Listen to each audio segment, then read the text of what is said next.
عمرك صحيت من النوم وحاسس انك مش قادر تكمل؟ لا عندك نفس تشتغل ولا تذاكر ولا حتى تعمل الحاجات اللي كنت بتحبها؟ خدها قاعدة، مش كل يوم هتبقى بنفس الطاقة، ومش كل مرحلة في حياتك هتبقى بنفس الحماس. احنا اتعودنا نشوف الناس وهي بتنجح، بس محدش بيشوف الايام اللي كانوا فيها مطفيين ومش قادرين يكملوا.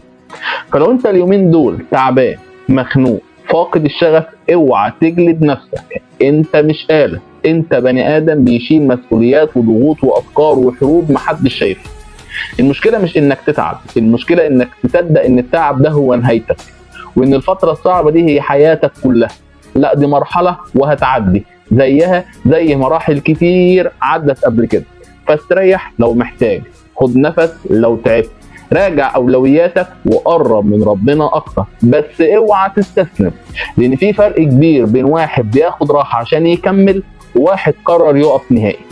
الراحة ديت هي عبارة عن اعادة شحن، انما الاستسلام الغاء للمحاولة. فلو حاسس انك مطفي، اهدى شوية، رتب افكارك، ابدأ بخطوة صغيرة، لان اوقات كتير جدا اللي بيرجعك للطريق مش الحماس، اللي بيرجعك خطوة بسيطة اخدتها رغم انك مش في افضل حال.